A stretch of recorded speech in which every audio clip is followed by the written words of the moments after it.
ਸਰੋਤੇ ਸਾਡੇ ਸਾਰੇ ਹੀ AM ਸਟੇਸ਼ਨ FM ਸਟੇਸ਼ਨ ਘਰਾਂ ਦੇ ਵਿੱਚ ਰੇਡੀਓ ਸੈਟਸ ਦੇ ਉੱਤੇ ਟੈਲੀਫੋਨ ਦੇ ਰਾਹੀਂ ਫੇਸਬੁੱਕ YouTube ਤੇ ਲਾਈਵ ਦੇਖ ਰਹੇ ਹੋ ਸੁਣ ਰਹੇ ਹੋ ਸਾਰਿਆਂ ਨੂੰ ਜੀ ਆਇਆਂ ਨੂੰ ਤੇ ਬਹੁਤ ਹੀ ਪਿਆਰ ਤੇ ਸਤਿਕਾਰ ਭਰੀ ਸਤਿ ਸ੍ਰੀ ਅਕਾਲ ਸਰੋਤਿਓ। ਅੱਜ ਅਕਤੂਬਰ ਦੀ 27 ਤਰੀਕ ਆ, ਦਿਨ ਮੰਗਲਵਾਰ ਆ ਤੇ ਤੁਹਾਡੇ ਲਈ ਜਿਹੜਾ ਸ਼ਾਮ ਦਾ ਪ੍ਰੋਗਰਾਮ ਆ ਅਪਡੇਟ ਅਮਰੀਕਾ ਉਹ ਲੈ ਕੇ ਹਾਜ਼ਰ ਹੋਏ ਆ। ਪ੍ਰੋਗਰਾਮ ਸ਼ੁਰੂ ਕਰਨ ਤੋਂ ਪਹਿਲਾਂ ਸਾਡੇ ਅੱਜ ਦੇ ਸਪਾਂਸਰਸ ਉਹਨਾਂ ਦਾ ਧੰਨਵਾਦ ਕਰਦੇ ਜਾਈਏ। ਖਾਲਸਾ ਇੰਸ਼ੋਰੈਂਸ ਏਜੰਸੀ ਵਾਲੇ ਜਿਨ੍ਹਾਂ ਦੇ ਕੋਲੋਂ ਤੁਸੀਂ ਹਰ ਇੱਕ ਤਰੀਕੇ ਦੀ ਇੰਸ਼ੋਰੈਂਸ ਕਰਵਾ ਸਕਦੇ ਹੋ। ਇੰਸ਼ੋਰੈਂਸ ਬਾਰੇ ਪਤਾ ਕਰਨ ਲਈ ਕਾਲ ਕਰੋ, ਨੰਬਰ ਇਹਨਾਂ ਦੇ ਆਫਿਸ ਦੇ ਵਿੱਚ 4082722500। ਇਸ ਮੌਕੇ Obama care covered California health insurance ਦੀਆਂ ਰੀਨਿਊਅਲਸ ਅਤੇ ਨਵੀਆਂ ਐਪਲੀਕੇਸ਼ਨਸ ਦਾ ਸਮਾਂ ਚੱਲ ਰਿਹਾ ਆ। ਉਸ ਦੇ ਬਾਰੇ ਜਾਣਕਾਰੀ ਲਈ ਇਹਨਾਂ ਦੇ ਨਾਲ ਸੰਪਰਕ 4082722500। ਇਸ ਦੇ ਨਾਲ ਅਮਰਜੀਤ ਸਿੰਘ ਫਰੈਜ਼ਨੋ ਤੋਂ, Rajpal Singh Kulwant Singh Lachhar Bakersfield, Avtar Singh Manjal Clovis, Manjit Singh Fremont, Bhawan Singh Gaurav Singh Sahota Yuba City, major Singh Sidhu Bakersfield, Amarjit Singh Jaswinder Kaur Virk Houston Texas, Sandhu ਪਰਿਵਾਰ ਫਰੀਮੌਂਟ, ਇਹਨਾਂ ਸਾਰਿਆਂ ਦਾ ਅਸੀਂ ਧੰਨਵਾਦ ਕਰਦੇ ਹਾਂ। ਜੇਕਰ ਤੁਸੀਂ ਜਾਂ ਕੋਈ ਹੋਰ ਕਾਰੋਬਾਰ ਇਸ ਪ੍ਰੋਗਰਾਮ ਨੂੰ ਸਪਾਂਸਰ ਕਰਨਾ ਚਾਹੁੰਦੇ ਹੋ, ਸੰਪਰਕ ਕਰ ਸਕਦੇ ਹੋ ਨੰਬਰ 408 722 7698 ਦੇ ਉੱਤੇ। ਜੀ ਅੱਜ ਦੀਆਂ ਖਬਰਾਂ ਵੱਲ ਆਈਏ। ਸਭ ਤੋਂ ਪਹਿਲੀ ਖਬਰ ਜਿਹੜੀ ਆ ਵੀ 59 ਮਿਲੀਅਨ ਦੇ ਕਰੀਬ ਜਿਹੜੇ ਅਮਰੀਕਨਸ ਆ ਉਹਨਾਂ ਨੇ ਵੋਟ ਪਾ ਦਿੱਤੀ ਹੈਗੀ ਆ। ਸੋ ਇਹ ਵੀ ਗੂਗਲ ਦੇ ਉੱਤੇ ਟ੍ਰੈਂਡ ਚੱਲ ਰਿਹਾ ਵੀ how I can change my vote. So ਇਹ ਅੱਜ ਸਵੇਰੇ 6 ਵਜੇ ਤੋਂ ਜਿਹੜਾ ਕਾਫੀ ਪੋਪੂਲਰ ਰਿਹਾ ਵੀ ਕਿਸ ਤਰ੍ਹਾਂ ਮੈਂ ਜਿਹੜੀ ਆਪਣੀ ਵੋਟ ਆ ਉਹ ਚੇਂਜ ਕਰ ਸਕਦਾ ਜੇ ਆਲਰੇਡੀ ਪਾ ਦਿੱਤੀ ਹੈਗੀ ਆ। ਕੁਛ ਸਟੇਟਸ ਜਿਹੜੀਆਂ ਆ ਉਹ ਅਲਾਓ ਕਰਦੀਆਂ ਹੈਗੀਆਂ ਆ। ਬਹੁਤ ਸਾਰੀਆਂ ਜਿਹੜੀਆਂ ਬੈਟਲ ਗਰਾਊਂਡ ਸਟੇਟਸ ਆ, Maine, Pennsylvania, Florida, Ohio, Michigan, North Carolina, Iowa, Wisconsin ਤੇ ਐਰੀਜ਼ੋਨਾ, ਇਹ ਸਟੇਟਾਂ ਜਿਹੜੀਆਂ ਆ ਇਹ ਅਲਾਓ ਕਰਦੀਆਂ ਹੈਗੀਆਂ। ਤੇ ਨਵੇਂ ਜਿਹੜੀ ਆ ਖਬਰਾਂ ਆ ਰਹੀਆਂ ਇਲੈਕਸ਼ਨ ਦੇ ਸੰਬੰਧ ਦੇ ਵਿੱਚ, ਨਵੀਂ ਟੈਕਨੋਲੋਜੀ ਯੂਜ਼ ਹੋਣੀ ਆ। ਕਹਿੰਦੇ ਵੀ ਇਹ ਵੀ ਗੱਲਬਾਤ ਚੱਲ ਰਹੀ ਆ ਵੀ ਮੰਨ ਲਓ ਵੀ ਤੁਸੀਂ ਵੋਟ ਮੰਨ ਲਓ ਅੱਜ ਪਾ ਦਿੱਤੀ, ਬੈਲਟ ਮੇਲ ਕਰ ਦਿੱਤੀ ਹੈਗੀ ਆ, ਪਰ ਇਲੈਕਸ਼ਨ ਡੇ ਤੋਂ ਪਹਿਲਾਂ ਜੇ ਤੁਹਾਡੀ ਮੌਤ ਹੋ ਜਾਂਦੀ ਆ ਤੇ ਉਹ ਵੋਟ ਗਿਣ ਹੋ ਸਕਦੀ ਆ ਜਾਂ ਨਹੀਂ ਗਿਣ ਹੋ ਸਕਦੀ। ਸੋ ਦੇਖੋ ਵੀ ਇੰਨੀ ਤੱਕ ਜਿਹੜੀ ਸਿਚੁਏਸ਼ਨ ਪਹੁੰਚੀ ਹੋਆ ਵੀ, ਸੋ ਇੰਨੀ ਟਾਈਟ ਰੇਸ ਜਿਹੜੀ ਹੈਗੀ ਆ, ਕਹਿੰਦੇ ਇੱਦਾਂ ਦੀ ਸਿਚੁਏਸ਼ਨ ਵੀ ਬਣ ਸਕਦੀ ਹੈਗੀ ਵੀ ਕੱਲੀ ਵੋਟ ਜਿਹੜੀ ਆ ਉਹ ਚੈੱਕ ਹੋਵੇ। ਜੀ ਅਗਲੀ ਜਿਹੜੀ ਗੱਲ ਕਰਦੇ ਜਾਈਏ, ਉਹ ਜਦੋਂ ਕੋਈ ਵੀ ਸੱਤਾਧਾਰੀ ਹੁੰਦਾ ਆ ਜਾਂ ਐਡਾ ਲੀਡਰ ਬਣਦਾ ਆ, ਉਹ ਆਪਣੇ ਨਿੱਜੀ ਕਾਰੋਬਾਰਾਂ ਨੂੰ ਪਰੇ ਰੱਖਣ ਦੀ ਜਿਹੜੀ ਉਹ ਕੋਸ਼ਿਸ਼ ਕਰਦਾ ਆ। ਪਰ ਅੱਜ ਆਈਆਂ ਕੁਛ ਨਵੀਆਂ ਰਿਪੋਰਟਾਂ ਦੇ ਵਿੱਚ ਰਾਸ਼ਟਰਪਤੀ ਟਰੰਪ ਦੇ ਕਾਫੀ ਬਿਜ਼ਨਸਿਸ ਨੂੰ ਸਰਕਾਰ ਦੇ ਦੁਆਰਾ ਫਾਇਦਾ ਜਿਹੜਾ ਉਹ ਪਹੁੰਚਦਾ ਰਿਹਾ, ਇਹ ਕੁਛ ਚੀਜ਼ਾਂ ਸਾਹਮਣੇ ਆਈਆਂ ਆ। ਸੋ 45ਵੇਂ ਰਾਸ਼ਟਰਪਤੀ ਡੋਨਲਡ ਟਰੰਪ ਉਹਨਾਂ ਦੇ ਜਿਹੜੇ ਮਾਰ-ਆ-ਲਾਗੋ ਰਿਜ਼ੋਰਟ ਆ ਉਹਨਾਂ ਦੇ ਵਿੱਚ ਜਾਂ ਹੋਰ ਰਿਜ਼ੋਰਟਸ ਦੇ ਵਿੱਚ ਰਾਸ਼ਟਰਪਤੀ ਟਰੰਪ ਵੱਖ-ਵੱਖ ਜਿਹੜੇ ਆ ਲੀਡਰਸ ਨੂੰ ਮਿਲਦੇ ਰਹੇ, ਜਿਸ ਕਰਕੇ ਟਰੰਪ ਹੁਣਾਂ ਦੀਆਂ ਜਿਹੜੀਆਂ ਪ੍ਰੋਪਰਟੀਜ਼ ਆ ਉਹਨਾਂ ਨੂੰ ਫਾਇਦਾ ਰਿਹਾ ਆ। ਇਹ ਹੁਣ ਖਬਰਾਂ ਆ ਰਹੀਆਂ ਵੀ millions of government tax payer money ਜਿਹੜੀ ਆ ਉਹ ਉਹਨਾਂ ਦੀਆਂ ਪ੍ਰੋਪਰਟੀਜ਼ ਵੱਲ ਨੂੰ ਜਿਹੜੀਆਂ ਫਲੋ ਹੋਈ ਆ। ਕਹਿੰਦੇ ਇੱਥੋਂ ਤੱਕ ਵੀ ਜਿਹੜਾ $3 ਦਾ ਪਾਣੀ ਪੀਤਾ ਆ ਉਹਦਾ ਵੀ ਜਿਹੜਾ ਬਿੱਲ ਆ ਉਹ ਸਰਕਾਰ ਨੂੰ ਜਿਹੜਾ ਉਹ ਦਿੱਤਾ ਗਿਆ ਆ।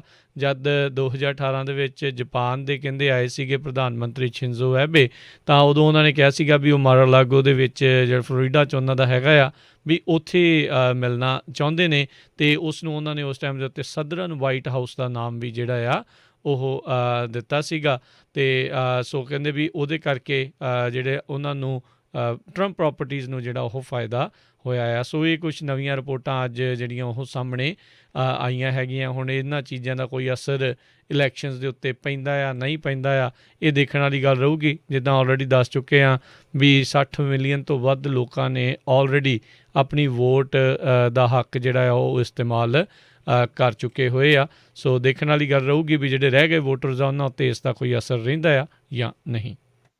ਅਗਲੀ ਖਬਰ ਵੱਲ ਚੱਲੀਏ। ਜਿਹੜੇ ਫੇਸਬੁੱਕ, ਗੂਗਲ, ਟਵਿੱਟਰ ਦੇ CEO ਆ ਉਹ ਸੈਨੇਟਰਸ ਨੂੰ ਦੱਸ ਰਹੇ ਆ ਵੀ ਜੇ ਨਵਾਂ ਲਾਇਬਿਲਿਟੀ ਲਾ ਜਿਹੜਾ ਆ ਚੇਂਜ ਹੋਇਆ ਤੇ ਉਹ ਉਹਨਾਂ ਦੀਆਂ ਕੰਪਨੀਆਂ ਨੂੰ ਬਹੁਤ ਬੁਰੀ ਤਰ੍ਹਾਂ ਡਿਸਟਰੋਏ ਕਰ ਦਊਗਾ, ਖਤਮ ਕਰ ਦਊਗਾ। ਕਰੰਟਲੀ ਇੱਕ ਸੈਕਸ਼ਨ 230 ਹੈਗਾ ਜਿਹਦੇ ਮੁਤਾਬਕ ਜਿਹੜਾ ਕੋਈ ਵੀ ਸੋਸ਼ਲ ਮੀਡੀਆ ਜਿਹਦੇ ਤੇ ਕਿਸੇ ਵੱਲੋਂ ਕੋਈ ਕਿੱਦਾਂ ਦਾ ਵੀ ਕਮੈਂਟ ਪਾਇਆ ਜਾਂਦਾ ਆ ਤੇ ਉਹਦੇ ਉੱਤੇ ਲਾਇਬਿਲਿਟੀ ਲਾ ਸੂਟ ਨਹੀਂ ਹੋ ਸਕਦਾ ਹੈਗਾ। ਤੇ ਇਹ ਜਿਹੜੇ ਮੋਡਰੇਟ ਵਿੱਚ ਕਰਦੇ ਆ ਨਹੀਂ ਕਰਦੇ, ਸੋ ਉਹਨੂੰ ਲੈ ਕੇ ਹੁਣ ਜਿਹੜੇ ਡੈਮੋਕ੍ਰੇਟ ਤੇ ਰਿਪਬਲਿਕਨਸ ਦੋਨੋਂ ਹੀ ਜਿਹੜੇ ਆ ਉਹ ਕੰਸਰਨ ਹੈਗੇ ਆ, ਸੈਨੇਟਰਸ ਤੇ ਕਾਂਗਰਸਮੈਨ, ਭਈ ਇਹ ਟੂ ਫਾਰ ਚਲੇ ਗਿਆ ਹੈਗਾ ਆ, ਭਈ ਸੋਸ਼ਲ ਮੀਡੀਆ ਦਾ ਮਿਸਯੂਜ਼ ਹੋ ਰਿਹਾ ਹੈਗਾ। ਸੋ ਜੇ ਇਸ ਸੈਕਸ਼ਨ ਨੂੰ ਰਿਪੀਲ ਕੀਤਾ ਜਾਂਦਾ ਹੈਗਾ ਤੇ ਇਹਦੇ ਨਾਲ ਜਿਹੜੀਆਂ ਸੋਸ਼ਲ ਮੀਡੀਆ ਦੀਆਂ ਕੰਪਨੀਆਂ ਜਿਹੜੀਆਂ ਦੇ ਨਾਮ ਮੈਂ ਤੁਹਾਨੂੰ ਦੱਸੇ ਹੈਗੇ ਆ, ਇਹਨਾਂ ਦੇ ਉੱਤੇ ਕਾਫੀ ਅਸਰ ਪੈ ਸਕਦਾ ਹੈ। ਅੱਜ ਰਾਸ਼ਟਰਪਤੀ ਟਰੰਪ ਹੁਣਾਂ ਦੀ ਕੈਂਪੇਨ ਦੀ ਵੈਬਸਾਈਟ ਆ ਉਸ ਨੂੰ ਕਹਿੰਦੇ ਹੈਕ ਕਰ ਲਿਆ ਗਿਆ ਅਤੇ ਉਸ ਦੇ ਉੱਤੇ ਇੱਕ ਜਿੱਦਾਂ FBI ਦੀ ਵਾਰਨਿੰਗ ਹੁੰਦੀ ਉੱਦਾਂ ਦੀ ਵਾਰਨਿੰਗ ਜਿਹੜੀ ਆ ਉਹ ਲਾ ਦਿੱਤੀ ਗਈ, ਜਿਸ ਦੇ ਵਿੱਚ ਲਿਖਿਆ ਸੀਗਾ The world has had enough of fake news spreaded daily by President Donald J. Trump। ਇਹ ਉਹਨਾਂ ਦੀ ਜਿਹੜੀ ਨਵੀਂ ਵੈਬਸਾਈਟ ਦੇ ਉੱਤੇ ਬਾਅਦ ਦੇ ਵਿੱਚ ਲਿਖਿਆ ਗਿਆ ਸੀ ਅਤੇ ਨਾਲ ਹੀ ਲਿਖਿਆ ਸੀ It is time to allow the world to know truth। ਉਸ ਤੋਂ ਬਾਅਦ ਦੇ ਵਿੱਚ ਕੈਂਪੇਨ ਨੇ ਜਿਹੜੀ ਉਹਨਾਂ ਦੀ ਵੈਬਸਾਈਟ ਆ ਉਸ ਨੂੰ ਆਫਲਾਈਨ ਕਰ ਦਿੱਤਾ ਸੀ। ਟਰੰਪ ਕੈਂਪੇਨ ਦੇ ਸਪੋਕਸਮੈਨ ਟਿਮ ਮਰਟੌਗ ਉਹਨਾਂ ਨੇ ਇਸ ਦੀ ਪੁਸ਼ਟੀ ਕੀਤੀ ਆ ਵੀ ਡੋਨਲਡ ਟਰੰਪ ਉਹਨਾਂ ਦੀ ਕੈਂਪੇਨ ਵੈਬਸਾਈਟ ਆ ਉਹ ਕੰਪਰੋਮਾਈਜ਼ ਹੋਈ ਆ, ਯਾਨੀ ਕਿ ਹੈਕ ਹੋਈ ਸੀਗੀ। ਪਹਿਲਾਂ ਵੀ ਜਿਹੜਾ ਉਹ ਦੱਸਿਆ ਗਿਆ ਸੀਗਾ ਵੀ ਟਰੰਪ ਕੈਂਪੇਨ ਦੀ ਜਿਹੜੀ ਇਹ ਵੈਬਸਾਈਟ ਆ ਉਹ ਡੀਫੇਸ ਕੀਤੀ ਗਈ ਸੀ ਅਤੇ ਹੁਣ ਲਾ ਇਨਫੋਰਸਮੈਂਟ ਆਪਣੀ ਜਾਂਚ ਇਨਵੈਸਟੀਗੇਸ਼ਨ ਜਿਹੜੀ ਉਹ ਕਰ ਰਹੇ ਆ ਵੀ ਇਹਨਾਂ ਦੇ ਉੱਤੇ ਇਹ ਸੋਰਸ ਆਫ ਅਟੈਕ ਜਿਹੜਾ ਆ ਉਹ ਕੀ ਬਣਿਆ ਹੈਗਾ ਆ। ਉੱਦਾਂ ਉਹਨਾਂ ਨੇ ਇਸ ਚੀਜ਼ ਦੇ ਬਾਰੇ ਜਾਣਕਾਰੀ ਦਿੱਤੀ ਆ ਵੀ ਕਿਸੇ ਵੀ ਤਰੀਕੇ ਦਾ ਕੋਈ ਸੈਂਸਿਟਿਵ ਡਾਟਾ ਉਸ ਦਾ ਐਕਸਪੋਜਰ ਜਿਹੜਾ ਆ ਉਹ ਨਹੀਂ ਹੋਇਆ, ਕਿਉਂਕਿ ਉਸ ਸਟੋਰ ਦੇ ਉੱਤੇ ਉਸ ਵੈਬਸਾਈਟ ਦੇ ਉੱਤੇ ਇੱਦਾਂ ਦੀ ਕਿਸੇ ਦੀ ਵੀ ਕੋਈ ਨਿੱਜੀ ਜਾਣਕਾਰੀ ਆ ਜਿੱਦਾਂ ਨਾਮ, ਪਤੇ, ਫੋਨ ਨੰਬਰ ਜਾਂ ਕਹਿ ਸਕਦੇ ਹਾਂ ਵੀ ਕੋਈ ਈਮੇਲ ਐਡਰੈਸਿਸ ਜਾਂ ਸੋਸ਼ਲ ਸਿਕਿਉਰਿਟੀ ਨੰਬਰ, ਇੱਦਾਂ ਦੀਆਂ ਚੀਜ਼ਾਂ ਜਿਹੜੀਆਂ ਆ ਕਿਸੇ ਦੇ ਵੀ ਹੱਥ ਜਿਹੜੀਆਂ ਉਹ ਨਹੀਂ ਲੱਗੀਆਂ, ਕਿਉਂਕਿ ਉਹਨਾਂ ਨੇ ਉੱਥੇ ਨਹੀਂ ਸੀ ਰੱਖੀਆਂ ਹੋਈਆਂ। ਅਗਲੀ ਖਬਰ ਜਿਹੜੀ ਆ ਕੈਲੀਫੋਰਨੀਆ ਤੋਂ ਆ ਰਹੀ। ਕੈਲੀਫੋਰਨੀਆ ਦੇ ਵਿੱਚ ਦੋ ਜਗ੍ਹਾ ਦੇ ਉੱਤੇ ਬੜੀ ਭਿਆਨਕ ਅੱਗ ਲੱਗੀ ਹੋਈ ਸੀ। ਏਰਵਾਈਨ ਵਾਲਾ ਏਰੀਆ ਜਿਹੜਾ ਸਦਰਨ ਕੈਲੀਫੋਰਨੀਆ ਆ, ਉੱਥੇ ਅੱਗ ਬਹੁਤ ਖਤਰਨਾਕ ਲੱਗੀ ਹੋਈ ਆ। ਹਜੇ ਵੀ ਸਿਰਫ 5% ਜਿਹੜੀ ਕੰਟੇਨਡ ਹੋਈ ਹੈਗੀ ਆ ਤੇ ਹੁਣ ਕੁਝ ਕੁ ਲੋਕਾਂ ਨੂੰ ਆਪਣੇ ਘਰਾਂ ਦੇ ਵਿੱਚ ਵਾਪਸ ਜਾਣ ਦਿੱਤਾ ਗਿਆ। ਸਿਲਵਰੈਡੋ ਫਾਇਰ ਜਿਸ ਨੇ 17 ਸਕੁਅਰ ਮਾਈਲ ਦਾ ਏਰੀਆ ਆਪਣੀ ਲਪੇਟ ਦੇ ਵਿੱਚ ਲੈ ਲਿਆ ਹੈਗਾ ਆ। ਖਾਸ ਕਰਕੇ ਜਿਹੜੇ ਕੁਝ ਸੈਕਸ਼ਨ ਹੈਗੇ Mission Viejo Orange County fire authority ਦਾ ਏਰੀਆ, ਇਹ ਦੱਸਿਆ ਜਾਂਦਾ 70,000 ਰੈਜ਼ੀਡੈਂਟਸ ਨੂੰ ਅਵੈਕੂਏਟ ਕੀਤਾ ਗਿਆ ਸੀ। 6,000 ਨੂੰ ਲੇਕ ਫੋਰੈਸਟ ਏਰੀਏ ਦੇ ਵਿੱਚੋਂ, ਇਸੇ ਤਰ੍ਹਾਂ 6,000 ਦੇ ਕਰੀਬ ਚੀਨੋ ਹਿਲਸ, 2500 ਦੇ ਕਰੀਬ ਯੋਰਬਾਲਿੰਡਾ ਤੇ 276 ਦੇ ਕਰੀਬ ਬਰੀਆ ਏਰੀਆ ਜਿਹੜਾ ਆ ਇੱਥੋਂ ਲੋਕਾਂ ਨੂੰ ਵੈਕੂਏਟ ਕੀਤਾ ਗਿਆ ਸੀ। ਕੈਲੀਫੋਰਨੀਆ ਦੇ ਗਵਰਨਰ ਗੈਬਨ ਨਿਊਸਮ ਨੇ ਇਹ ਕਿਹਾ ਕਿ 90,000 ਦੇ ਕਰੀਬ ਟੋਟਲ ਔਰੇਂਜ ਕਾਉਂਟੀ ਦੇ ਰੈਜ਼ੀਡੈਂਟਸ ਅੰਡਰ ਅਵੈਕੂਏਸ਼ਨ ਆਰਡਰ ਆ। ਉੱਥੇ ਹਵਾਵਾਂ 88 ਮੀਲ ਪਰ ਆਵਰ ਦੇ ਹਿਸਾਬ ਨਾਲ ਚੱਲ ਰਹੀਆਂ, ਉਹਦੇ ਕਰਕੇ ਜਿਹੜੀ ਆ ਅੱਗ ਨੂੰ ਕੰਟਰੋਲ ਕਰਨਾ ਬੜਾ ਔਖਾ ਹੋਇਆ ਹੈਗਾ ਆ। ਇਹ ਜਿਹੜੀ ਖਬਰ ਆ ਇਹ ਆਪਣੀ ਕੈਲੀਫੋਰਨੀਆ ਸਟੇਟ ਜਿਹੜੀ ਏਰਵਾਈਨ ਵਾਲੇ ਏਰੀਏ ਤੋਂ ਔਰੇਂਜ ਕਾਉਂਟੀ ਤੋਂ ਆ ਤੇ ਐਡੀਸਨ ਜਿਹੜੀ ਕੰਪਨੀ ਹੈਗੀ ਆ ਬਿਜਲੀ ਦੀ, ਉਸ ਨੇ ਮੰਨ ਲਿਆ ਹੈ ਵੀ ਇਹ ਜਿਹੜੀ ਅੱਗ ਆ ਉਹਨਾਂ ਦੇ ਹੀ ਜਿਹੜੀਆਂ ਤਾਰਾਂ ਆ ਬਿਜਲੀ ਦੀਆਂ ਉੱਥੋਂ ਸਪਾਰਕ ਲੱਗਣ ਦੇ ਨਾਲ ਲੱਗੀ ਸੀ। ਜੀ, ਅਰਲੀ ਵੋਟਿੰਗ ਦੇ ਬਾਰੇ ਜਿੱਦਾਂ ਹਰਜੋਤ ਸਿੰਘ ਜੀ ਤੁਸੀਂ ਗੱਲ ਕਰ ਰਹੇ ਸੀ, ਇਨਫੈਕਟ 69 ਤੋਂ 70,000 ਮਿਲੀਅਨ ਜਿਹੜੇ ਬੈਲਟ ਆ ਉਹ ਜਿਹੜੇ ਕਾਸਟ ਹੋ ਚੁੱਕੇ, ਜਿਨ੍ਹਾਂ ਵਿੱਚੋਂ ਬਹੁਤਾਤ ਜਿਹੜੇ ਮੇਲ ਇਨ ਬੈਲਟ ਜਿਹੜੇ ਵਾਪਸ ਆਏ ਨੇ ਤੇ 23 ਮਿਲੀਅਨ ਉਹਨਾਂ ਦੇ ਵਿੱਚੋਂ ਅਜਿਹੇ ਨੇ ਜਿਨ੍ਹਾਂ ਨੇ ਇਨ ਪਰਸਨ ਅਰਲੀ ਵੋਟਿੰਗ ਜਿਹੜੀ ਆ ਉਹ ਪਾਈ ਹੈਗੀ ਆ। ਟੈਕਸਸ ਦੇ ਵਿੱਚ ਹੁਣ ਤੱਕ ਤਕਰੀਬਨ 8 ਮਿਲੀਅਨ ਵੋਟਰਸ ਜਿਹੜਾ ਆ ਉਹਨਾਂ ਨੇ ਆਪਣੇ ਬੈਲਟ ਆ ਉਹ ਕਾਸਟ ਕਰ ਦਿੱਤੇ ਆ, ਵੋਟ ਦਾ ਭੁਗਤਾਨ ਕਰ ਦਿੱਤਾ ਆ। ਸੋ ਕਹਿੰਦੇ ਵੀ ਇਹ 86% ਵੱਧ ਹੈਗਾ ਆ 2016 ਦੇ ਨਾਲੋਂ। ਸੋ ਇਹ ਹੁਣ ਦੇਖਣ ਵਾਲੀ ਜਿਹੜੀ ਉਹ ਗੱਲ ਰਹੇਗੀ ਵੀ ਕਿਸ ਤਰੀਕੇ ਦੇ ਨਾਲ ਇਸ ਚੀਜ਼ ਦਾ ਜਿਹੜਾ ਓਵਰਆਲ ਅਸਰ ਆ ਰਹੇਗਾ। ਜਿੰਨੀਆਂ ਜ਼ਿਆਦਾ ਵੋਟਾਂ ਅਰਲੀ ਵੋਟਿੰਗ ਦੇ ਵਿੱਚ ਜਾਂ ਮੇਲ ਇਨ ਬੈਲਟ ਦੇ ਵਿੱਚ ਜਿਹੜੀਆਂ ਉਹ ਆ ਰਹੀਆਂ ਨੇ, ਉਸੇ ਤਰੀਕੇ ਦੇ ਨਾਲ ਉਹਨਾਂ ਨੂੰ ਕਾਊਂਟਿੰਗ ਕਰਨ ਦੇ ਵਿੱਚ ਵੀ ਜਿਹੜੇ ਆ ਉਹ ਸਮਾਂ ਵੱਧ ਤੋਂ ਵੱਧ ਲੱਗ ਸਕਦਾ ਆ। ਸੋ ਉਸ ਨੂੰ ਲੈ ਕੇ ਵੀ ਇਹ ਦੇਖਣ ਵਾਲੀ ਗੱਲ ਰਹੂਗੀ। ਆਲਰੇਡੀ ਆਪਾਂ ਦੇਖ ਰਹੇ ਹਾਂ ਵੀ ਪੁਲਿਸ ਵਾਲੇ ਅਤੇ ਨੈਸ਼ਨਲ ਗਾਰਡਸ ਅਤੇ ਇੱਦਾਂ ਦੇ ਜਿੰਨੇ ਵੀ ਦਸਤੇ ਹੁੰਦੇ ਆ ਉਹਨਾਂ ਨੂੰ ਤਿਆਰੀਆਂ ਕੱਸਣ ਦੇ ਲਈ ਆਖਿਆ ਗਿਆ ਆ ਵੀ ਤੁਸੀਂ ਤਿਆਰ ਰਹੋ ਇਲੈਕਸ਼ਨ ਡੇ ਤੋਂ ਬਾਅਦ ਰਿਜ਼ਲਟ ਤੱਕ, ਵੀ ਜੇ ਕਿਤੇ ਕੋਈ ਅਨਰੈਸਟ ਜਾਂ ਪ੍ਰੋਟੈਸਟ ਜਾਂ ਕੁਛ ਇੱਦਾਂ ਦੀਆਂ ਚੀਜ਼ਾਂ ਹੁੰਦੀਆਂ ਆ ਜਾਂ ਇਲੈਕਸ਼ਨ ਡੇ ਵਾਲੇ ਦਿਨ ਵੀ ਵੋਟਿੰਗ ਸਾਈਟਸ ਦੇ ਉੱਤੇ ਵੀ ਕੋਈ ਪੋਟੈਂਸ਼ੀਅਲ ਕਲੈਸ਼ ਜਿਹੜੇ ਆ ਉਹ ਹੋ ਸਕਦੇ ਆ, ਉਸ ਦੇ ਲਈ ਵੀ ਤਿਆਰੀਆਂ ਚੱਲ ਰਹੀਆਂ ਨੇ। ਰਾਸ਼ਟਰਪਤੀ ਟਰੰਪ ਜਿਹੜੇ ਆ ਉਹ ਪੋਲ ਵਾਚਰਸ ਨੂੰ ਕਹਿ ਰਹੇ ਆ ਵੀ ਜਾ ਕੇ ਪੋਲਿੰਗ ਪਲੇਸਿਸ ਦੇ ਉੱਤੇ ਦੇਖੋ। ਮਿਸ਼ੀਗਨ ਦੇ ਵਿੱਚ ਇੱਕ ਸਟੇਟ ਨੇ ਆਰਡਰ ਪਾਸ ਕੀਤਾ ਸੀਗਾ ਵੀ ਓਪਨ ਕੈਰੀ ਜਿਹੜੇ ਆ ਪੋਲਿੰਗ ਪਲੇਸਿਸ ਦੇ ਉੱਤੇ ਬੰਦੂਕਾਂ ਜਿਹੜੀਆਂ ਉਹ ਲੈ ਕੇ ਨਹੀਂ ਜਾਈਆਂ ਜਾ ਸਕਦੀਆਂ। ਪਰ ਅੱਜ ਇੱਕ ਮਿਸ਼ੀਗਨ ਦੇ ਜੱਜ ਨੇ ਇਹ ਜਿਹੜਾ ਸਟੇਟ ਦਾ ਡਾਇਰੈਕਟਿਵ ਸੀਗਾ ਇਹ ਬੈਨ ਕਰਨ ਵਾਲਾ open carry fire arms at polling station ਉਸ ਨੂੰ ਬਲੌਕ ਕਰ ਦਿੱਤਾ ਹੈ। ਯਾਨੀ ਕਿ ਹੁਣ ਰਾਈਟ ਨਾਓ ਜਦੋਂ ਆਪਾਂ ਗੱਲ ਕਰ ਰਹੇ ਹਾਂ ਤਾਂ ਜਿਹੜਾ ਸਟੇਟ ਨੇ ਡਾਇਰੈਕਟਿਵ ਪਾਸ ਕੀਤਾ ਸੀ ਬੈਨ ਕਰਨ ਦਾ, ਹੁਣ ਉਸ ਦੇ ਉੱਤੇ ਰੋਕ ਲੱਗ ਗਈ ਹੈ। ਯਾਨੀ ਕਿ ਓਪਨ ਕੈਰੀ ਪੋਲਿੰਗ ਪਲੇਸਿਸ ਦੇ ਉੱਤੇ ਲੈ ਕੇ ਜਾਈ ਜਾ ਸਕਦੀ ਹੈਗੀ ਆ। ਸੋ ਇਹ ਸਟੇਟ ਨੇ ਕਿਹਾ ਸੀਗਾ ਵੀ ਇਹ ਤਾਂ ਅਸੀਂ ਕਰ ਰਹੇ ਹਾਂ ਵੀ ਲੋਕ ਇੰਟੀਮੀਡੇਟ ਡਰਨ ਨਾ ਵੋਟ ਪਾਉਣ ਤੋਂ ਜੇ ਕੋਈ ਉੱਥੇ ਬੰਦੂਕ ਲੈ ਕੇ ਜਾ ਰਿਹਾ ਹੈਗਾ ਆ। ਅਗਲੀ ਖਬਰ ਜਿਹੜੀ ਆ ਰਹੀ ਹੈਗੀ ਆ, ਬਲੂਮਬਰਗ ਜਿਹੜੇ ਮੇਅਰ ਹੈਗਾ ਰਹਿ ਚੁੱਕੇ ਆ ਨਿਊਯਾਰਕ ਦੇ, ਉਹਨਾਂ ਨੇ ਸਾਰਿਆਂ ਨੂੰ ਪਤਾ ਹੀ ਆ ਵੀ $500 ਮਿਲੀਅਨ ਤੋਂ ਵੱਧ ਪੈਸੇ ਖਰਚੇ ਸੀ। ਆਪ ਵੀ ਇੱਕ ਟਾਈਮ ਤੇ ਕੈਂਡੀਡੇਟ ਬਣੇ ਸੀ ਪਰ ਫਿਰ ਵਿੱਚੇ ਛੱਡ ਗਏ।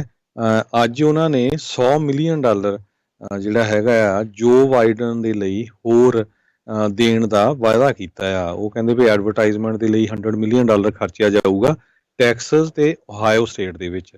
ਸੋ ਇਹ ਤੋਂ ਤੁਸੀਂ ਦੇਖ ਸਕਦੇ ਆ ਵੀ ਬਹੁਤ ਜ਼ਿਆਦਾ ਜਿਹੜਾ ਜ਼ੋਰ ਲੱਗਾ ਹੋਇਆ ਹੈ ਜੀ। ਵਿਸਕੌਨਸਨ ਦੇ ਵਿੱਚ ਵੀ ਜਿਹੜਾ ਆ ਪਹਿਲੋਂ ਇਹਨਾਂ ਨੇ ਆਰਡਰ ਸੀਗੇ ਵੀ ਜਿਹੜੇ ਮੇਲ ਇਨ ਬੈਲਟਸ ਆ ਜੇ ਉਹ ਦੇਰੀ ਦੇ ਨਾਲ ਵੀ ਪਹੁੰਚਦੇ ਆ ਬਸ਼ਰਤੇ ਉਹ ਜਿਸ ਦਿਨ ਇਲੈਕਸ਼ਨ ਡੇ ਆ ਉਸ ਤੋਂ ਪਹਿਲਾਂ ਜਾਂ ਉਸ ਦਿਨ ਤੱਕ ਜਿਹੜੇ ਪੋਸਟਮਾਰਕ ਹੋਏ ਹੋਣ ਉਹਨਾਂ ਨੂੰ ਗਿਣਿਆ ਜਾ ਸਕਦਾ ਆ। ਪਰ ਇਲੈਕਸ਼ਨ ਅਫੀਸ਼ੀਅਲਸ ਜਿਹੜੇ ਆ ਉਹਨਾਂ ਨੂੰ ਇਹ ਝਟਕਾ ਜਿਹੜਾ ਮਿਲਿਆ ਸੁਪਰੀਮ ਕੋਰਟ ਨੇ ਕਿਹਾ ਆ ਵੀ ਮੇਲ ਬੈਲਟਸ ਜਿਹੜੇ ਆ ਉਹ ਮੁੜ ਦੁਬਾਰਾ ਇੱਦਾਂ ਗਿਣੇ ਨਹੀਂ ਜਾ ਸਕਦੇ। ਸੋ ਲੇਟ ਜਿਹੜੇ ਆਏ ਜਿਹੜੇ ਉਹ ਨਹੀਂ ਗਿਣੇ ਜਾ ਸਕਦੇ। ਸੋ ਇਹ ਹੁਣ ਦੇਖਣ ਵਾਲੀ ਗੱਲ ਰਹੂਗੀ ਵੀ ਕੀ ਬਣਦਾ ਆ। ਸੋ ਮਿਲੀਅਨਸ ਆਫ ਵੋਟਰਸ ਜਿਹੜੇ ਉਹ ਹੁੰਦੇ ਆ। ਹੁਣ ਤੱਕ 1.45 ਮਿਲੀਅਨ ਕਹਿੰਦੇ ਜਿਹੜੇ ਐਬਸੈਂਟੀ ਬੈਲਟਸ ਆ ਉਹਨਾਂ ਲੋਕਾਂ ਨੇ ਰਿਕੁਐਸਟ ਜਿਹੜੇ ਉਹ ਕੀਤੇ ਹੈਗੇ ਆ। ਅਤੇ ਰਿਟਰਨ ਰੇਟ ਇਸ ਸੂਬੇ ਦੇ ਵਿੱਚ ਵਿਸਕੌਨਸਨ ਦੇ ਵਿੱਚ 80% ਜਿਹੜਾ ਉਹ ਦੱਸਿਆ ਗਿਆ ਹੈਗਾ। ਸੋ 3,27,000 ਜਿਹੜੇ ਬੈਲਟਸ ਆ ਉਹ ਅਜੇ ਤੱਕ ਰਿਟਰਨ ਕਹਿੰਦੇ ਆ ਉਹ ਨਹੀਂ ਹੋਏ। ਕੁਛ ਚਿਰ ਪਹਿਲਾਂ ਜਾਂ ਇੱਦਾਂ ਦੀ ਰਿਪੋਰਟ ਵੀ ਆਈ ਸੀ ਜਿਸ ਦੇ ਵਿੱਚ USPS ਦੇ ਹਵਾਲੇ ਦੇ ਨਾਲ ਇੱਦਾਂ ਦੀ ਖਬਰ ਗੱਲ ਸੁਣਨ ਨੂੰ ਮਿਲੀ ਸੀਗੀ। ਉਹਨਾਂ ਨੇ ਕਿਹਾ ਸੀਗਾ ਵੀ ਜੇ ਤੁਸੀਂ ਹੁਣ ਮੇਲ ਬੈਲਟ ਵਾਪਸ ਘੱਲਦੇ ਹੋ ਤਾਂ ਹੋ ਸਕਦਾ ਹੈ ਵੀ ਤੁਹਾਡੇ ਸਮੇਂ ਸਿਰ ਇਲੈਕਸ਼ਨ ਡੇ ਵਾਲੇ ਦਿਨ ਕਾਊਂਟਿੰਗ ਤੱਕ ਉੱਥੇ ਨਾ ਪਹੁੰਚ ਸਕਣ। ਸੋ ਹੁਣ ਵੱਖੋ ਗਰੁੱਪਸ ਨੇ ਆਪੋ ਆਪਣੇ ਪੱਧਰ ਦੇ ਉੱਤੇ ਜਿਹੜੇ ਉਹਨਾਂ ਨੂੰ ਪਤਾ ਆ ਵੀ ਬੈਲਟਸ ਉਹਨਾਂ ਦੇ ਹੱਕ ਦੇ ਹੋ ਸਕਦੇ ਆ ਉਹਨਾਂ ਨੂੰ ਕਾਊਂਟੀ ਦੇ ਆਫਿਸ ਤੱਕ ਪਹੁੰਚਾਉਣ ਦਾ ਹੀਲਾ ਵਰਤਣਾ ਜਿਹੜਾ ਉਹ ਸ਼ੁਰੂ ਕੀਤਾ ਹੋਇਆ ਆ ਵੀ ਉੱਥੇ ਤੱਕ ਸਮੇਂ ਸਿਰ ਜਿਹੜੇ ਉਹ ਪਹੁੰਚਾਏ ਜਾ ਸਕਣ। ਅਗਲੀ ਖਬਰ ਜਿਹੜੀ ਹੈ ਯੂਰਪ ਤੋਂ ਆ ਰਹੀ ਹੈ ਜਿੱਥੇ ਕਿ ਕਹਿੰਦੇ ਵੀ 4 ਜਾਣੇ 2 ਅਡਲਟ ਤੇ 2 ਬੱਚੇ ਇੰਗਲਿਸ਼ ਚੈਨਲ ਦੇ ਵਿੱਚ ਜਿਹੜੀ ਇੱਕ ਮਾਈਗਰੈਂਟ ਬੋਟ ਦੇ ਰਾਹੀਂ ਹੋਰ ਮੁਲਕਾਂ ਤੋਂ ਆ ਰਹੇ ਸੀ ਜਦੋਂ ਉਹ ਬੋਟ ਜਿਹੜੀ ਆ ਡੁੱਬ ਗਈ ਜਿਹਦੇ ਨਾਲ 4 ਜਣਿਆਂ ਦੀ ਮੌਤ ਹੋ ਗਈ ਤੇ 15 ਜਣਿਆਂ ਨੂੰ ਰੈਸਕਿਊ ਕੀਤਾ ਗਿਆ ਹੈਗਾ ਆ। ਆਪਾਂ ਦੇਖਦੇ ਹੀ ਆ ਵੀ ਜਿਹੜੇ ਦੁਨੀਆ ਦੇ ਵਧੀਆ ਮੁਲਕ ਆ ਲੋਕ ਕਿਸੇ ਨਾ ਕਿਸੇ ਤਰੀਕੇ ਨਾਲ ਉੱਥੇ ਪਹੁੰਚਣਾ ਚਾਹੁੰਦੇ ਹੈਗੇ ਆ। ਤੇ ਇੱਥੇ ਕਹਿੰਦੇ ਵੀ ਇੰਗਲਿਸ਼ ਚੈਨਲ ਦੇ ਰਾਹੀਂ ਇਸ ਸਾਲ 8,000 ਤੋਂ ਵੱਧ ਲੋਕ ਜਿਹੜੇ ਆ ਕ੍ਰਾਸ ਕਰਦੇ ਹੋਏ ਫੜੇ ਗਏ ਹੈਗੇ ਆ। ਜੀ ਅਗਲੀ ਜਿਹੜੀ ਹਰਜੋਤ ਸਿੰਘ ਜੀ ਆਪਾਂ ਗੱਲ ਕਰਦੇ ਜਾਈਏ ਤਾਂ ਬਿਲਕੁਲ ਜਿੱਦਾਂ ਆਪਾਂ ਦੱਸ ਹੀ ਰਹੇ ਹਾਂ ਵੀ ਲਾਸਟ ਵੀਕ ਜਿਹੜਾ ਉਹ ਬਣਿਆ ਆ ਇਸ ਇਲੈਕਸ਼ਨ ਦਾ। ਸੋ ਪੂਰੇ ਪਾਸੇ ਜਿਹੜਾ ਉਹ ਰੌਲਾ ਰੱਪਾ ਜ਼ੋਰਾਂ ਸ਼ੋਰਾਂ ਦੇ ਉੱਤੇ ਜਿਹੜਾ ਉਹ ਚੱਲ ਰਿਹਾ ਆ। ਅੱਜ ਵੀ ਰਾਸ਼ਟਰਪਤੀ ਨੇ ਵੱਖ ਰੈਲੀਜ਼ ਜਿਹੜੀਆਂ ਉਹ ਕੀਤੀਆਂ ਜਿੱਥੇ ਜਾ ਕੇ ਉਹਨਾਂ ਨੇ ਆਪਣੀ ਕੈਂਪੇਨ ਦੇ ਵਿੱਚ ਉਹਨਾਂ ਨੂੰ ਕਿਉਂ ਜਿਤਾਉਣਾ ਆ ਉਸ ਦੇ ਬਾਰੇ ਚਰਚਾਵਾਂ ਜਿਹੜੀਆਂ ਉਹਨਾਂ ਨੇ ਕੀਤੀਆਂ। ਆਪਣੇ ਕੈਂਪੇਨ ਸਟਾਈਲ ਭਾਸ਼ਣ ਜਿਹੜੇ ਆ ਉਹ ਕਰਦੇ ਰਹੇ। ਇੱਕ ਦਿਨ ਆਪਾਂ ਕਹਿ ਰਹੇ ਸੀਗੇ ਵੀ ਜਿਹੜੀ ਵੋਟ ਆ ਉਹ ਰਾਸ਼ਟਰਪਤੀ ਸ਼ਾਇਦ ਪਾਉਣਗੇ ਪਰ ਆਲਰੇਡੀ ਮੈਂ ਅਪਡੇਟ ਕਰਦਾ ਜਾਵਾਂ ਰਾਸ਼ਟਰਪਤੀ ਟਰੰਪ ਨੇ ਆਲਰੇਡੀ ਜਿਹੜੀ ਵੋਟ ਆ ਉਹ ਜਿਹੜੀ ਉਹ ਪਾ ਚੁੱਕੇ ਹੋਏ ਨੇ। ਉਸ ਟਾਈਮ ਦੇ ਉੱਤੇ ਉਹਨਾਂ ਨੂੰ ਵੋਟ ਪਾਉਂਦੇ ਹੋਏ ਪੁੱਛਿਆ ਗਿਆ ਵੀ ਤੁਸੀਂ ਕਿਹਨੂੰ ਵੋਟ ਪਾਈ ਆ।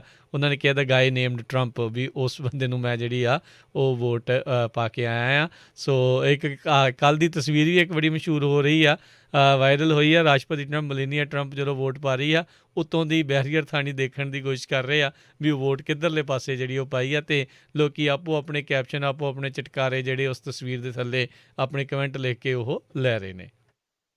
ਅਗਲੀ ਖਬਰ ਜਿਹੜੀ ਆ ਕਰੋਨਾ ਵਾਇਰਸ ਨੂੰ ਲੈ ਕੇ ਆ। ਯੂਰਪ ਦੇ ਵਿੱਚ ਇੱਕ ਵਾਰੀ ਫਿਰ ਕਰੋਨਾ ਵਾਇਰਸ ਹੁਣ ਕਹਿੰਦੇ ਦੂਜੀ ਨਹੀਂ ਤੀਜੀ ਵੇਵ ਜਿਹੜੀ ਚੱਲਣੀ ਸ਼ੁਰੂ ਹੋ ਗਈ ਆ। ਫਰਾਂਸ ਦੇ ਵਿੱਚ ਜਿਹੜਾ ਆ ਬਹੁਤ ਜ਼ਿਆਦਾ ਕਰੋਨਾ ਵਾਇਰਸ ਨੇ ਅਸਰ ਕਰਨਾ ਸ਼ੁਰੂ ਕਰ ਦਿੱਤਾ ਆ।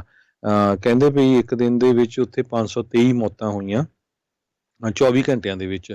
ਸੋ ਟੋਟਲ ਮੌਤਾਂ ਦੀ ਗਿਣਤੀ ਫਰਾਂਸ ਦੇ ਵਿੱਚ ਵੀ 35,541 ਹੋ ਗਈ ਹੈਗੀ ਆ। ਬਹੁਤ ਸਾਰੇ ਜਿਹੜੇ ਬਿਜ਼ਨੈਸਿਸ ਆ ਉਹ ਸ਼ਟ ਡਾਊਨ ਵੀ ਜਿਹੜੇ ਉੱਥੇ ਦੇ ਇਮੈਨੂਅਲ ਮੈਕਰੋਨ ਆ ਉਹਨਾਂ ਵੱਲੋਂ ਕੀਤੇ ਗਏ ਹੈਗੇ ਆ। ਦੂਸਰੇ ਪਾਸੇ ਮੁਸਲਮਾਨ ਕੰਟਰੀਆਂ ਨੇ ਫਰਾਂਸ ਦੀਆਂ ਬਹੁਤ ਸਾਰੀਆਂ ਚੀਜ਼ਾਂ ਦਾ ਬਾਈਕਾਟ ਕਰਨਾ ਸ਼ੁਰੂ ਕਰ ਦਿੱਤਾ, ਕਿਉਂਕਿ ਸਰੋਤਿਆਂ ਨੂੰ ਯਾਦ ਹੋਊਗਾ ਪਿਛਲੇ ਦਿਨਾਂ ਦੇ ਵਿੱਚ ਮੁਹੰਮਦ ਸਾਹਿਬ ਦੇ ਉਲਟ ਇੱਕ ਟੀਚਰ ਨੇ ਕੁਛ ਲਿਖਿਆ ਸੀ ਜਾਂ ਬੋਲਿਆ ਸੀ, ਉਹ ਤੋਂ ਬਾਅਦ ਉਸੇ ਟੀਚਰ ਦਾ ਜਿਹੜਾ ਗਾਲਾ ਉਹ ਕੱਟ ਦਿੱਤਾ ਗਿਆ ਸੀ। ਤੇ ਉਸ ਨੂੰ ਲੈ ਕੇ ਜਿਹੜੇ ਫ੍ਰੈਂਚ ਦੇ ਲੋਕ, ਫਰਾਂਸ ਦੇ ਲੋਕ ਆ, ਉਹ ਹੁਣ ਮੁਸਲਮਾਨਾਂ ਦੇ ਉਲਟ ਬਹੁਤ ਹੋਏ ਆ ਵੀ ਦੇਖੋ ਇੱਥੇ ਆ ਕੇ ਇਹ ਕੀ ਕਰ ਰਹੇ ਹੈਗੇ ਆ। ਤੇ ਉਸ ਨੂੰ ਦੇਖਦੇ ਹੋਏ ਜਿਹੜੇ ਉੱਥੇ ਦੇ ਲਾਅ ਆ ਉਹ 'ਚ ਵੀ ਕਾਫੀ ਚੇਂਜਸ ਆਈ ਆ, ਤੇ ਹੁਣ ਮੁਸਲਮਾਨ ਕੰਟਰੀਆਂ ਨੇ ਜਿਹੜਾ ਆ ਫਰਾਂਸ ਦੀਆਂ ਚੀਜ਼ਾਂ ਦਾ ਬਾਈਕਾਟ ਕਰਨਾ ਸ਼ੁਰੂ ਕੀਤਾ ਹੋਇਆ ਹੈ। ਜੀ। ਈਰਾਨ ਵਾਲਿਆਂ ਨੇ ਤਾਂ ਮੈਕਰੋਨ ਦੀ ਇੱਕ ਸ਼ੈਤਾਨ ਦੇ ਰੂਪ ਦੇ ਵਿੱਚ ਤਸਵੀਰ ਜੀ ਬਣਾ ਕੇ ਉਸ ਦੇ ਖਿਲਾਫ ਕਾਫੀ ਕੁਛ ਜਿਹੜਾ ਮੈਕਰੋਨ ਦੇ ਖਿਲਾਫ ਜਿਹੜਾ ਉਹ ਲਿਖਿਆ ਵੀ ਹੈਗਾ ਆ। ਮਾੜੀ ਗੱਲ ਜਿਹੜੀ ਹੈਗੀ ਆ ਇਸ ਤਰੀਕੇ ਦੇ ਨਾਲ ਕਿਸੇ ਦਾ ਵੀ ਜਿਹੜਾ ਉਹ ਸਿਰ ਤੁਸੀਂ ਜਿਹੜਾ ਉਹ ਵੱਢ ਦਿਓ। ਨੋ ਡਾਊਟ ਜੇ ਉਸਨੇ ਆਪਣੇ ਵੱਲੋਂ ਕੁਛ ਕਿਹਾ ਆ। ਦੇਖੋ ਫਰਾਂਸ ਮੁਲਕ ਦੇ ਵੱਖੋ ਵੱਖਰੇ ਕਾਨੂੰਨ ਆ, ਕਾਨੂੰਨਾਂ ਦੇ ਹਿਸਾਬ ਦੇ ਨਾਲ ਜਿਹੜਾ ਉਹ ਕਈ ਵਾਰੀ ਚੱਲਣਾ ਹੀ ਜਿਹੜਾ ਉਹ ਪੈਂਦਾ ਆ। ਆਲਰੇਡੀ ਆਪਾਂ ਦੇਖਿਆ ਸੀ ਵੀ ਉੱਥੇ ਕਿੱਦਾਂ ਪਹਿਲੋਂ ਵੀ ਜਿਹੜਾ ਚਾਰਲੀ ਹੈਬਦੋ ਮੈਗਜ਼ੀਨ ਆ ਉੱਥੇ ਜਾ ਕੇ ਕਤਲੋਗਾਰਤ ਹੋਈ ਸੀ, ਜਿੱਥੇ ਦਰਜਨ ਲੋਕ ਜਿਹੜੇ ਉਹ ਮਾਰੇ ਗਏ ਸੀ, ਕਿਉਂਕਿ ਉਦੋਂ ਉਹਨਾਂ ਨੇ ਜਿਹੜੇ ਪ੍ਰੋਫਿਟ ਮੁਹੰਮਦ ਆ ਉਹਨਾਂ ਦਾ ਜਿਹੜਾ ਕਾਰਟੂਨ ਵਗੈਰਾ ਜਿਹੜਾ ਉਹ ਬਣਾਇਆ ਸੀ। ਇਨਫੈਕਟ ਦੇਖਿਆ ਗਿਆ ਸੀ ਪਿਛਲੇ ਦਿਨਾਂ 'ਚ ਹਰਜੋਤ ਸਿੰਘ ਜੀ ਵੀ ਕਈ ਥਾਵਾਂ ਦੇ ਉੱਤੇ ਇੱਕ ਸਰਕਾਰੀ ਬਿਲਡਿੰਗ ਦੇ ਉੱਤੇ ਜਿਹੜਾ ਆ ਉਹ ਉਹਨਾਂ ਨੇ ਪ੍ਰੋਜੈਕਟ ਕਰਕੇ ਜਿਹੜਾ ਪ੍ਰੋਫਿਟ ਮੁਹੰਮਦ ਹੁਣਾਂ ਦਾ ਕਾਰਟੂਨ ਆ ਮੁੜ ਦੁਬਾਰਾ ਉੱਤੇ ਲਾ ਦਿੱਤਾ ਸੀਗਾ। ਸੋ ਇਹ ਟੈਨਸ਼ਨ ਆਉਣ ਵਾਲੇ ਦਿਨਾਂ ਦੇ ਵਿੱਚ ਲੱਗਦਾ ਆ ਵੀ ਉੱਥੇ ਹੋਰ ਵੱਧ ਸਕਦੀ ਹੈਗੀ ਆ। ਜੀ ਇਸੇ ਤਰ੍ਹਾਂ ਟ੍ਰੇਡਰ ਜੋਜ਼ ਵੱਲੋਂ ਖਬਰ ਆ ਰਹੀ ਆ, ਜਿਹੜੇ ਮੱਛੀ ਖਾਣ ਦੇ ਸ਼ੌਕੀਨ ਹੈਗੇ ਆ, ਕਹਿੰਦੇ ਵੀ ਉਹਨਾਂ ਨੇ 19 ਸਟੇਟਾਂ ਦੇ ਵਿੱਚ ਜਿਹੜੀ ਫਿਸ਼ ਦਾ ਨਾਲ ਰਿਲੇਟਡ ਜੋ ਵੀ ਉਹਨਾਂ ਦਾ ਮੀਟ ਆ ਜਾਂ ਕੁਛ ਵੀ ਆ ਉਸ ਨੂੰ ਰੀਕਾਲ ਕੀਤਾ ਹੈਗਾ ਆ। ਸੋ ਫੂਡ ਤੇ ਡਰੱਗ ਐਡਮਿਨਿਸਟ੍ਰੇਸ਼ਨ ਦੇ ਵੈਬਸਾਈਟ ਦੇ ਮੁਤਾਬਕ ਸਪਲਾਇਰ ਇੱਕ ਓਰਕਾਵੇ ਫੂਡਸ ਆਫ ਸਿਆਟਲ ਜਿਹੜੇ ਹੈਗੇ ਵਾਸ਼ਿੰਗਟਨ ਤੋਂ ਆ, ਉਹਨਾਂ ਨੇ 4450 pound boxes of 10 ounce boxes of Trader Joe's brand gluten free ਇੱਕ ਬੈਟਰਡ ਹੈਲੀਵਰਟ ਇਸ ਨੂੰ ਜਿਹੜਾ ਆ ਰੀਕਾਲ ਕੀਤਾ ਹੈਗਾ। ਜੀ। ਸਮਾਂ ਵੀ ਆਪਣੇ ਅੱਜ ਦੇ ਪ੍ਰੋਗਰਾਮ ਦਾ ਜਿਹੜਾ ਉਹ ਸਮਾਪਤ ਹੋ ਰਿਹਾ ਆ। ਸ਼ਿਕਾਗੋ ਦੀਆਂ 2 ਭੈਣਾਂ ਨੂੰ ਜਿਹੜਾ ਆ ਉਹ ਔਰਤਾਂ ਨੂੰ ਗ੍ਰਿਫਤਾਰ ਕੀਤਾ ਗਿਆ ਆ। ਇਹ ਸਟੋਰ ਦੇ ਵਿੱਚ ਵੜੀਆਂ, ਉੱਥੇ ਜਿਹੜਾ ਮੌਜੂਦ ਸਿਕਿਉਰਿਟੀ ਗਾਰਡ ਸੀਗਾ ਉਹਨਾਂ ਨੇ ਉਸ ਨੂੰ ਹੈਲੋ ਕੀਤੀ ਅਤੇ ਕਿਹਾ ਵੀ ਭਾਈ ਮਾਸਕ ਪਾਓ, ਹੈਂਡ ਸੈਨੀਟਾਈਜ਼ਰ ਵਰਤੋ, ਜਿਹੜੇ ਸਟੋਰ ਦੇ ਸਾਹਮਣੇ ਰੱਖਿਆ ਗਿਆ ਆ। ਪਰ ਇਹ ਭੈਣਾਂ ਨੇ ਇਹ ਕੰਮ ਕਰਨ ਤੋਂ ਜਿਹੜਾ ਉਹ ਇਨਕਾਰ ਕਰ ਦਿੱਤਾ। ਬਾਅਦ ਦੇ ਵਿੱਚ ਜਿਹੜੇ ਗਾਲੀ ਗਲੋਚ ਹੋਇਆ, ਵਰਬਲ ਆਰਗੂਮੈਂਟ ਹੋਇਆ। ਉਸ ਤੋਂ ਬਾਅਦ ਦੇ ਵਿੱਚ ਇਹ ਗੱਲਬਾਤ ਜਿਹੜੀ ਆ ਗਾਲੀ ਗਲੋਚ ਆ ਉਹ ਧੱਕਾ ਮੁੱਕੀ ਤੋਂ ਲੈ ਕੇ ਜਿਹੜੀ ਆ ਉਹ ਅੱਗੇ ਤੱਕ ਪਹੁੰਚੀ। ਤਾਂ ਇਹਨਾਂ ਦੇ ਵਿੱਚੋਂ ਇੱਕ ਜਿਹੜੀ ਭੈਣ ਆ ਉਸਨੇ ਚਾਕੂ ਕੱਢ ਕੇ ਉਸ ਸਿਕਿਉਰਿਟੀ ਗਾਰਡ ਨੂੰ ਕਹਿੰਦੇ ਆ ਦਰਜਨਾਂ ਵਾਰ ਜਿਹੜਾ ਆ ਉਹ ਸਟੈਬ ਕਰ ਦਿੱਤਾ ਅਤੇ ਹੁਣ ਉਹਨਾਂ ਨੂੰ ਗ੍ਰਿਫਤਾਰ ਕੀਤਾ ਗਿਆ। 27 ਵਾਰੀ ਕਹਿੰਦੇ ਸਟੋਰ ਵਰਕਰ ਨੂੰ ਉਹਨਾਂ ਨੇ ਸਟੈਬ ਕੀਤਾ ਸੀ। ਜਿਹੜਾ ਸਿਕਿਉਰਿਟੀ ਗਾਰਡ ਸੀ ਉਹ ਵੀ ਕੋਈ ਛੋਟਾ ਮੋਟਾ ਤਾਂ ਨਹੀਂ ਸੀ, ਉਹਦਾ 6 ਫੁੱਟ 5 ਇੰਚ ਦਾ 270 ਪਾਉਂਡ ਦਾ ਸਿਕਿਉਰਿਟੀ ਗਾਰਡ ਸੀਗਾ। ਪਰ 2 ਬੀਬੀਆਂ ਨੇ, 2 ਭੈਣਾਂ ਨੇ ਉਹਨਾਂ ਨੂੰ ਇਹ ਢਾਹ ਲਿਆ। ਜੈਸਿਕਾ ਹਿੱਲ ਅਤੇ ਜੈਲਾ ਹਿੱਲ ਜਿਹੜਾ ਆ ਇਹਨਾਂ ਦਾ ਨਾਮ ਦੋਨਾਂ ਭੈਣਾਂ ਦਾ ਦੱਸਿਆ ਜਾਂਦਾ। ਇੱਕ ਸ਼ੋਅ ਸਟੋਰ ਦੇ ਉੱਤੇ ਇਹ ਬੀਤੇ ਐਤਵਾਰ ਇਹ ਮੰਦਭਾਗੀ ਘਟਨਾ ਵਾਪਰੀ ਹੈਗੀ ਆ। ਜੀ ਸਟਾਕ ਮਾਰਕੀਟ ਦੀ ਗੱਲ ਕਰਦੇ ਜਾਈਏ ਰਾਜਕਨਵੀਰ ਸਿੰਘ ਜੀ, ਬਹੁਤ ਸਾਰੇ ਜਿਹੜੇ ਇਕੋਨੋਮਿਸਟ ਆ ਸਟਾਕ ਮਾਰਕੀਟ ਦੇ ਨਾਲ ਡੀਲ ਕਰਦੇ ਹੈਗੇ ਆ, ਉਹ ਕਹਿੰਦੇ ਵੀ ਸਟਾਕ ਮਾਰਕੀਟ ਕਰੈਸ਼ ਹੋਣ ਜਾ ਰਹੀ ਆ। ਹੋ ਸਕਦਾ ਕਹਿੰਦੇ ਵੀ ਜਿਸ ਤਰ੍ਹਾਂ 1987 ਦੇ ਵਿੱਚ ਕਰੈਸ਼ ਹੋਈ ਸੀ ਉਹ ਹੀ ਜਿਹੜੀ ਸਿਚੁਏਸ਼ਨ ਬਣਦੀ ਜਾਵੇ। ਜੀ ਤੇ ਕੱਲ੍ਹ 650 ਪੁਆਇੰਟ ਡਿੱਗਾ ਸੀਗਾ ਡਾਓ ਜੋਨਸ, ਅੱਜ 222 ਪੁਆਇੰਟਾਂ ਦੀ ਹੋਰ ਗਿਰਾਵਟ ਜਿਹੜੀ ਉਹ ਦੇਖੀ ਗਈ ਆ। 27,663 ਦੇ ਉੱਤੇ ਇਹ ਕਲੋਜ਼ ਹੋਇਆ। ਨੈਸਡੈਕ ਦੇ ਵਿੱਚ 72 ਪੁਆਇੰਟਾਂ ਦਾ ਵਾਧਾ ਹੋਇਆ। ਇਹ ਟੈਕਨੋਲੋਜੀ ਦੇ ਜਿਹੜੇ ਸ਼ੇਅਰ ਹੁੰਦੇ ਆ। 11,431 ਦੇ ਉੱਤੇ ਇਹ ਕਲੋਜ਼ ਹੋਇਆ। S&P ਦੇ ਵਿੱਚ 10 ਪੁਆਇੰਟਾਂ ਦੀ ਗਿਰਾਵਟ ਹੋਈ। $3390 ਦੇ ਉੱਤੇ ਇਹ ਕਲੋਜ਼ ਹੋਇਆ ਤੇ ਸੋਨੇ ਦੀ ਕੀਮਤ $1908 ਪ੍ਰਤੀ ਆਉਂਸ ਰਹੀ। ਇੱਕ ਯੂਐਸ ਡਾਲਰ ਦੀ ਕੀਮਤ 74 ਰੁਪਏ 2 ਪੈਸੇ ਰਹੀ ਆ ਇੰਡੀਅਨ ਰੁਪਈਆਂ ਦੇ ਮੁਤਾਬਕ ਜੇ ਦੇਖਿਆ ਜਾਵੇ, ਤੇ ਆਪਣੇ ਗੁਆਂਢੀ ਮੁਲਕ ਕੈਨੇਡਾ ਦੀ ਜੇ ਦੇਖੀ ਜਾਵੇ, ਇੱਕ ਯੂਐਸ ਡਾਲਰ ਦੇ ਬਰਾਬਰ $1 ਤੇ 33 ਸੈਂਟ ਕੈਨੇਡੀਅਨ ਰਹੇ ਹੈਗੇ ਆ। ਜੀ, ਸਮਾਂ ਜਿਹੜਾ ਆਪਣੇ ਪ੍ਰੋਗਰਾਮ ਦਾ ਸਮਾਪਤ ਆ ਜਾਣ ਤੋਂ ਪਹਿਲਾਂ ਇੱਕ ਵਾਰੀ ਫਿਰ ਆਪਣੇ ਸਰੋਤਿਆਂ ਨੂੰ ਯਾਦ ਦਿਵਾਉਂਦੇ ਜਾਈਏ, ਜੇ ਤੁਹਾਡੇ ਘਰਾਂ ਦੇ ਵਿੱਚ ਬੈਲਟ ਪਏ ਨੇ ਅਜੇ ਤੱਕ ਤੁਸੀਂ ਕਾਸਟ ਨਹੀਂ ਕੀਤੇ, ਉਹਨਾਂ ਬੈਲਟਸ ਨੂੰ ਭਰੋ ਸਹੀ ਤਰੀਕੇ ਦੇ ਨਾਲ। ਉਹ ਭਰ ਕੇ ਜਿੱਥੇ ਤੁਸੀਂ ਸਾਈਨ ਕਰਨੇ ਆ ਉੱਥੇ ਸਾਈਨ ਕਰਕੇ ਤਰੀਕ ਪਾ ਕੇ ਚੰਗੀ ਤਰ੍ਹਾਂ ਉਸ ਇਨਵੈਲਪ ਨੂੰ ਸੀਲ ਕਰਕੇ ਆਈਦਰ ਬੈਲਟ ਡਰੋਪ ਬਾਕਸਿਸ ਦੇ ਵਿੱਚ ਪਾ ਕੇ ਆਓ, ਜਾਂ ਜਿਹੜੇ ਕਾਊਂਟੀ ਦਾ ਆਫਿਸ ਹੁੰਦਾ ਉੱਥੇ ਜਾ ਕੇ ਖੁਦ ਫੜਾ ਸਕਦੇ ਹੋ, ਅਤੇ ਜਾਂ ਇਲੈਕਸ਼ਨ ਡੇ ਵਾਲੇ ਦਿਨ ਵੀ ਤੁਸੀਂ ਇਹ ਕੰਮ ਕਰ ਸਕਦੇ ਹੋ। ਅਰਲੀ ਵੋਟਿੰਗ ਜਿਹੜੀ ਆ ਉਹ ਇੱਥੇ ਹਰਜੋਤ ਸਿੰਘ ਜੀ 31 ਤਰੀਕ ਤੋਂ ਸ਼ੁਰੂ ਹੋਣ ਜਾ ਰਹੀ ਆ ਤੁਹਾਡੇ ਵੱਖ-ਵੱਖ ਨਜ਼ਦੀਕੀ ਸੈਂਟਰਸ ਦੇ ਵਿੱਚ, ਉੱਥੇ ਸ਼ੁਰੂ ਹੋਊਗੀ। ਉੱਥੇ ਲਾਸਟ ਡੇ ਵਾਲੇ ਦਿਨ ਲਾਈਨਾਂ 'ਚ ਲੱਗਣ ਦੀ ਬਜਾਏ ਤੁਸੀਂ ਇਹਨਾਂ ਦਿਨਾਂ ਦੀ ਜਿਹੜੀ ਆ ਉਹ ਵਰਤੋਂ ਕਰਦੇ ਹੋਏ ਆਪਣੀ ਵੋਟ ਆ ਉਸ ਨੂੰ ਜ਼ਰੂਰ ਪਾ ਕੇ ਆਓ। ਤੁਹਾਡੀ ਉਮਰ, ਤੁਸੀਂ US ਦੇ ਸਿਟੀਜ਼ਨ ਅਤੇ 18 ਸਾਲ ਤੋਂ ਉੱਤੇ ਤੁਹਾਡੀ ਉਮਰ ਹੋਣੀ ਚਾਹੀਦੀ ਆ। ਔਨਲਾਈਨ ਰਜਿਸਟ੍ਰੇਸ਼ਨ ਦਾ ਸਮਾਂ ਤਾਂ ਸਮਾਪਤ ਹੋ ਚੁੱਕਾ ਆ, ਪਰ ਤੁਸੀਂ ਅਜੇ ਵੀ ਉਹਨਾਂ ਵੋਟਰ ਜਿਹੜੇ ਵੋਟਿੰਗ ਸੈਂਟਰਸ ਦੇ ਵਿੱਚ ਜਾ ਕੇ ਜੇ ਤੁਸੀਂ ਇਸ ਚੀਜ਼ ਦੇ ਐਲੀਜੀਬਲ ਹੈਗੇ ਆ ਤਾਂ ਤੁਸੀਂ ਇਹਨਾਂ ਨੂੰ ਜਾ ਕੇ ਉੱਥੇ ਵੋਟ ਰਜਿਸਟਰ ਕਰਕੇ ਉੱਥੇ ਤੁਸੀਂ ਵੋਟ ਪਾ ਸਕਦੇ ਆ। ਜੀ, ਸੋ ਸਾਡਾ ਖਬਰਾਂ ਦਾ ਸਮਾਂ ਵੀ ਸਮਾਪਤ ਹੈ। ਇੱਥੇ ਹੀ ਸਰੋਤਿਆਂ ਤੋਂ ਇਜਾਜ਼ਤ ਲੈਂਦੇ ਹਾਂ। ਮੇਰੇ ਹਰਜੋਤ ਸਿੰਘ ਖਾਲਸਾ ਵੱਲੋਂ, ਮੇਰੇ ਰਾਜਕਮੀਰ ਸਿੰਘ ਵੱਲੋਂ ਤੁਹਾਨੂੰ ਸਾਰਿਆਂ ਨੂੰ ਹੀ ਪਿਆਰ ਸਤਿਕਾਰ ਸਨਿੱਕੀ ਜਿਹੀ ਸਤਿ ਸ੍ਰੀ ਸਤਿ ਅਕਾਲ। ਸ਼੍ਰੀ ਅਕਾਲ। ਜਿਉਂਦੇ ਵਾਸਤੇ ਰਹੋ, ਹੱਸਦੇ ਖੇਲਦੇ ਰਹੋ, ਸੁਣਦੇ ਰਹੋ Punjabi radio Punjabi radio USA।